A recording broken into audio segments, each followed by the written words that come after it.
ସ୍ତ୍ରୀ ପାଖରେ ଏହି ସବୁ ଲକ୍ଷଣ ଥିଲେ ସ୍ୱାମୀ ହୋଇଥାଏ ଭାଗ୍ୟବାନ। ବାସ୍ତୁଶାସ୍ତ୍ର ଅନୁଯାୟୀ ଯେମିତି ସ୍ତ୍ରୀମାନଙ୍କର ସ୍ୱର କୋମଳ, କଥାବାର୍ତ୍ତା ଶାନ୍ତ, ଓଠରେ ସୂକ୍ଷ୍ମ ରେଖା, ଚକ୍ଷୁରେ ଗାଢ଼ କଳାପଣ ଓ ନରମ ପାପୁଲି ଥାଏ, ସେମାନଙ୍କୁ ଭାଗ୍ୟବତୀ ମନାଯାଏ। ହସ୍ତରେ ପଦ୍ମ, ମାଛ କିମ୍ବା ଶଙ୍ଖ ସଦୃଶ ଚିହ୍ନ ଥିଲେ ସମୃଦ୍ଧି ଲାଭ ହୁଏ ବୋଲି କୁହାଯାଏ।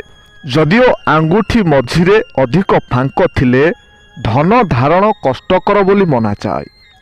ବାସ୍ତୁଶାସ୍ତ୍ର ଅନୁଯାୟୀ ଘରକୁ ଆସୁଥିବା ଅତିଥିଙ୍କୁ ସମ୍ମାନ ଦେବା, ସକାଳେ ସୂର୍ଯ୍ୟୋଦୟ ପୂର୍ବରୁ ଘର ପରିଷ୍କାର କରିବା, ଲୁଣ ପାତ୍ରକୁ ଖୋଲା ଅବସ୍ଥାରେ ନ ରଖିବା ଏବଂ ଗହଣାକୁ ଦକ୍ଷିଣ ପଶ୍ଚିମ ଦିଗରେ ସଞ୍ଚୟ କରିବା ଧନ ଓ ସୌଭାଗ୍ୟ ବୃଦ୍ଧିକର ମନାଯାଏ।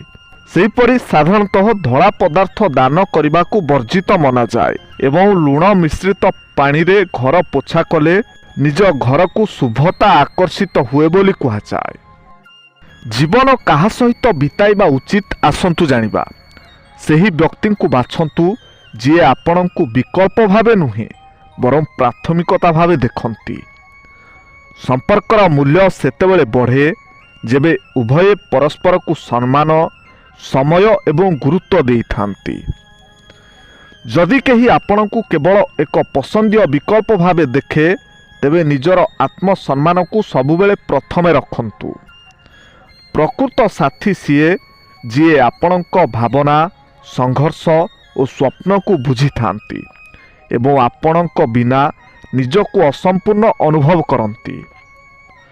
ପ୍ରକୃତ ସମ୍ପର୍କର ଭିତ୍ତି ପ୍ରେମ ଏବଂ ସମ୍ମାନ। ଯେଉଁଠି ପ୍ରାଥମିକତା, ସତ୍ୟ, ଆଦର ଓ ସହଭାଗିତା ଥାଏ ସେଇଠି ଶାଶ୍ୱତ ସମ୍ପର୍କ ଗଢ଼ିଥାଏ। ପୁରୁଷ କାହା ପଛରେ ଗୋଡ଼ାଇଲେ କ'ଣ ହୁଏ ଆସନ୍ତୁ ଜାଣିବା। ପୁରୁଷ ନାରୀ ପଛରେ ଗୋଡ଼ାଇଲେ ଜୀବନ ଅନ୍ଧକାରମୟ ହୁଏ।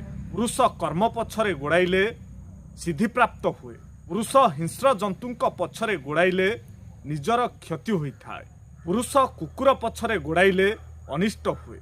ପୁରୁଷ ଧର୍ମ ପଛରେ ଗୋଡ଼ାଇଲେ ଦାରିଦ୍ର୍ୟତା ବୃଦ୍ଧି ପାଇଥାଏ। ପୁରୁଷ ଗୁରୁଙ୍କ ପଛରେ ଗୋଡ଼ାଇଲେ ସାନ୍ନିଧ୍ୟ ଲାଭ କରିଥାଏ। ପୁରୁଷ ସତ୍ସଙ୍ଗ ଅବା ସାଧୁଙ୍କ ପଛରେ ଗୋଡ଼ାଇଲେ ଭଗବାନଙ୍କୁ ପାଇଥାଏ। ପୁରୁଷ ଖାଦ୍ୟ ପଛରେ ବାରମ୍ବାର ଗୋଡ଼ାଇଲେ ନାନାବିଧ ରୋଗ ହୁଏ। ପୁରୁଷ ଗୋମାତା ପଛରେ ସେବା କଲେ ବ୍ରହ୍ମ ପ୍ରାପ୍ତି ହୁଏ। ପୁରୁଷ ମଦ ପଛରେ ଗୋଡ଼ାଇଲେ ଶରୀର ନଷ୍ଟ ହୁଏ। ପୁରୁଷ ଟଙ୍କା ପଛରେ ଗୋଡ଼ାଇଲେ କଉଡ଼ିଟିଏ ମଧ୍ୟ ମିଳେ ନାହିଁ। ପୁରୁଷ ଡେଉଁରିଆ ପଛରେ ଗୋଡ଼ାଇଲେ କିଛି ପରିବର୍ତ୍ତନ ହୁଏ ନାହିଁ।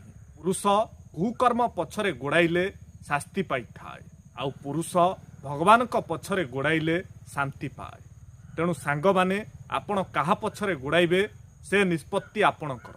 ଯଦି ଏହି ଭିଡ଼ିଓଟି ଆପଣଙ୍କୁ ଭଲ ଲାଗିଥାଏ ତାହେଲେ ନିଶ୍ଚୟ ଗୋଟିଏ ସେୟାର କରିବେ।